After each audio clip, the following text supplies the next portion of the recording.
Welcome to your favorite YouTube channel Udaya Bhanja. At first, rule 1. R1 means rule 1.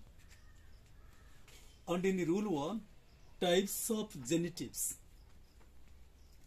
And the topic of today is the genitive. At first, we should know types of genitives.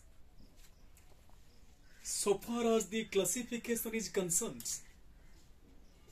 there are two types of genitives in English. What are the two types of genitives? The first one, that is apostrophe S genitive. You can write apostrophe S genitive or likewise apostrophe S genitive. And the second one, that is of genitive. And at first we should know about apostrophe. And what is apostrophe? In Notaben it has been written what is apostrophe. Apostrophe is a punctuation mark. Likewise, apostrophe is a punctuation mark used to indicate either position or omission of letters or numbers. That means, what is apostrophe? Apostrophe is a punctuation mark, and it can be used for two purposes. What are the two purposes? The first purpose is so far as the contracted forms or omission of letters. The first one here, shall not, and here apostrophe, a apostrophe comma is used in its contracted form, and that is shan't. That means here are the omission of letters. Only for the purpose of omission of letters, apostrophe is used here. And the second thing, today is 4th November 2021, and to omit the number 2000, I have put an apostrophe.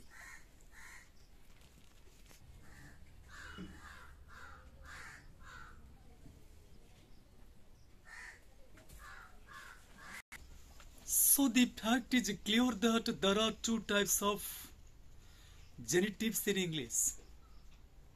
But you may have a question in the minds of yours regarding the definition of genitive. What is genitive? What is genitive R2 or rule number 2? What is genitive?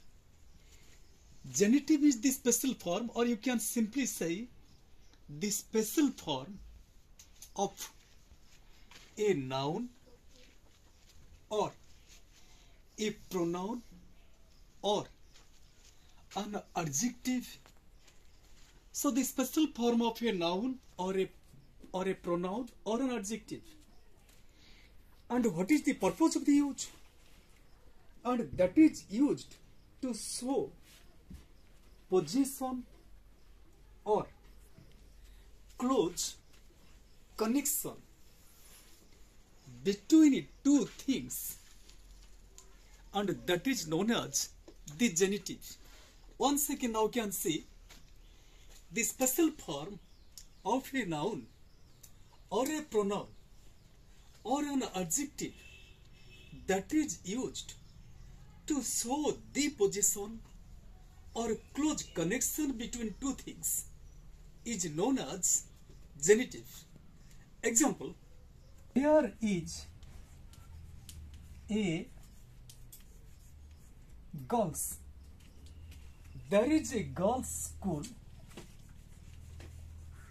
at Mangalpur. There is a girls' school at Mangalpur. Here now can say, and in this word we have to put an apostrophe but after S. But we cannot put apostrophe before S.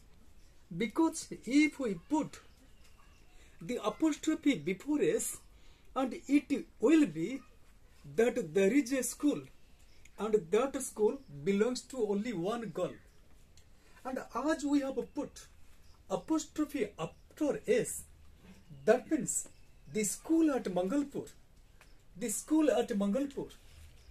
belong to the girls, and only for this reason it is called a genitive.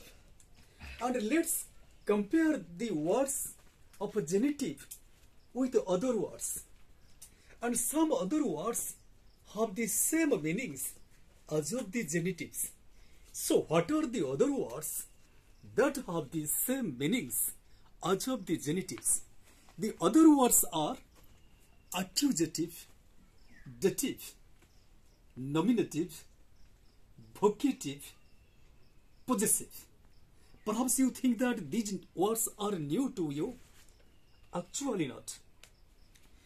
That means you should have to familiar with these words.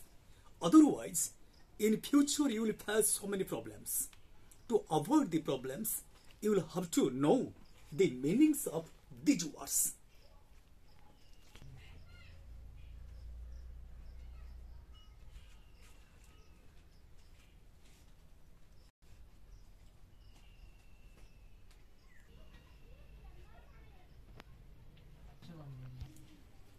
Now it is the perfect time for us to know the definition of accusative. The definition of accusative is the form of a noun or a pronoun. Maybe a noun or a pronoun or an adjective. And when it is used, when it is the direct object of a verb or connected with the direct object. Remember it. When it is the direct object of a verb, or when it is connected with the direct object. These two things you should have to remember.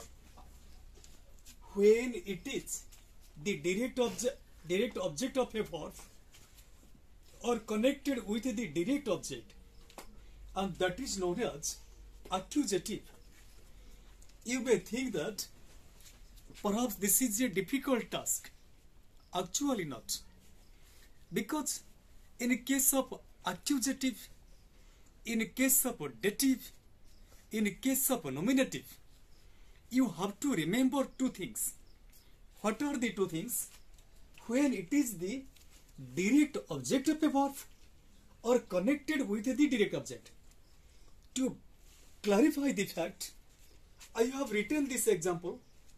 The example is, they saw him yesterday, and here him is the object, and as him is the object, you can say that it is accusative. Accusative. That means in this particular sentence, him is used as accusative. And perhaps I think that the definition of accusative is clear to you. Once again, the form of a noun or a pronoun or an adjective, when it is used, the direct object of a verb or connected with the direct object is known as accusative. And the definition of accusative is quite similar as of the definition of dative and as of the definition of nominative. And if anyone will ask you about the definition of accusative, you can say this is the definition. And if anyone will ask you about the definition of dative, and this is also the definition. And in case of the definition of nominative, and this is also the definition, because the definition of accusative, nominative and dative, and it is quite the same thing. That means the synonym of accusative is dative, and the synonym of accusative is also nominative. Let's proceed about vocative. What is vocative? Vocative, that was the form of a noun or a pronoun or an adjective. Noun, pronoun or adjective used while expressing a person or thing. And that noun or that pronoun or that adjective while using to express a person or a thing, and that is known as vocative. Example, the eminent teacher or the eminent learner. And here the word eminent, it is an adjective, and this particular word is used to describe learner. So it is known as vocative.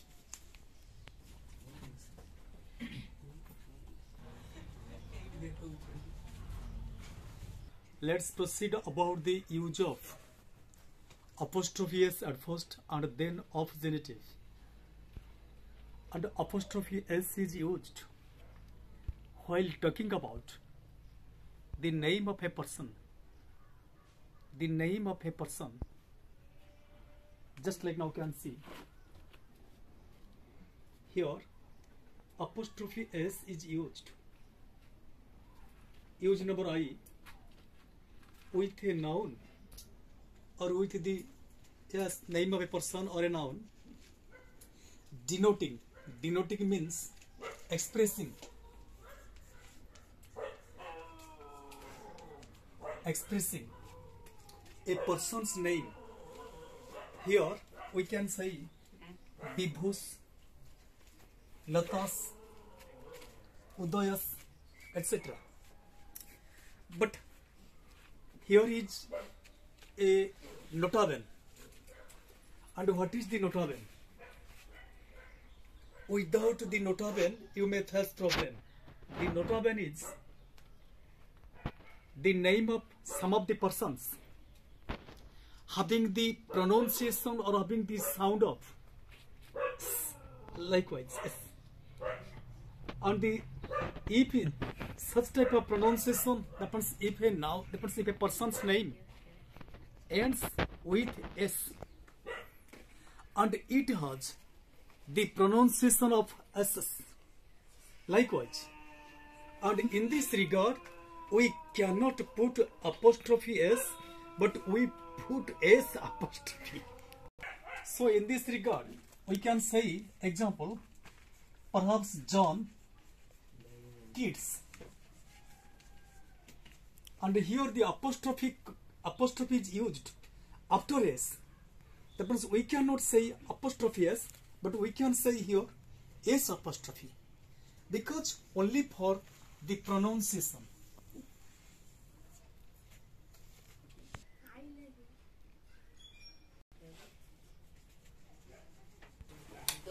We shall proceed towards the use number 2 or its second use.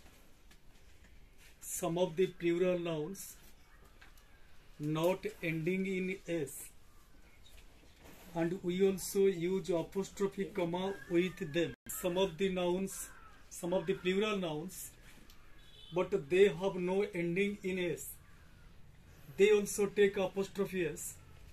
Here we means colleagues. That means the ending word of women, that is n, ending letter of women, that is n. But we have put apostrophe s here because women's mean, that means it belongs to the women. Women's colleges, boys school, that means it belongs to boys.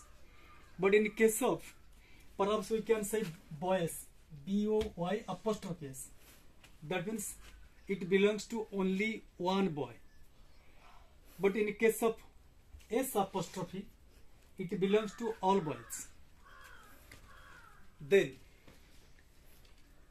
third I, singular nouns denoting time.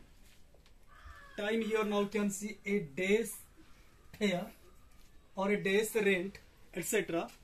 And it refers to, it is a singular noun, it refers to a time, or it refers to time. So an apostrophe comma is used here. Apostrophe comma is used here. And next now can see denoting to space. Space, that means here space is, the word space refers to place. A cubit's length, and in the ancient time this was quite popular, a cubit's length. And then in case of singular nouns denoting weight, we also use apostrophe as kilos weight. It refers to especially weight. Then rule number 4, or use number 4, a noun denoting the name of a city, like we can say Jajpur's reverse. Name of a state, Punjab's reverse. Name of a country, India's reverse. Name of continents, Asia's reverse. Name of world, world's reverse, etc. We use apostrophes. Some of the idiomatic expressions, they also take apostrophes. Example, for God's sake, money's worth, God's grace, art a stone's throw. Likewise, these are the uses of apostrophes. Let's proceed about the use of genitive. Genitive is used. Number 1, non-living beings.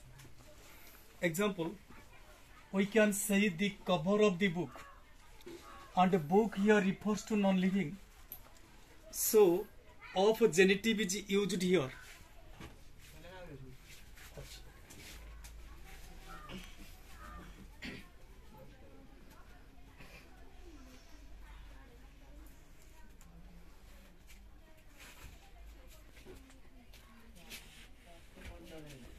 Now you can see, yes, use of genitive and people when the noun is followed by a phrase. And in this regard, we have to use of genitive but not apostrophes. Example, the bags of the students. That means the bags of the students mean, that means people. The bags of the students in the class. So here, and the genitive is used. Genitive is used. And then, likewise, people when the noun is followed by a clause. That means in case of people, and when they are followed by a clause, in this regard we also use genitive but not apostrophes. Example, the dresses of the players or the costumes of the players playing there or sitting there. And here the players, that means people, and playing there, it is a clause. And only for this reason, before it, the genitive of, it is of, and the genitive of is used here. And then omission of headword. That means in case of genitives, sometimes we have to omit the headwords. And we should remember in which regards we have to omit. The headword or the head noun is omitted. Point I, when it refers to a residence. When it refers to a residence, the headword is omitted. Here example, I live at uncle's. That means uncle's man. That means uncle's house. And here house is the head noun, but it is usually omitted because it refers to a residence, and as it refers to a residence, so it is usually omitted. Then, in case of place of work or shop, the genitive is omitted, or especially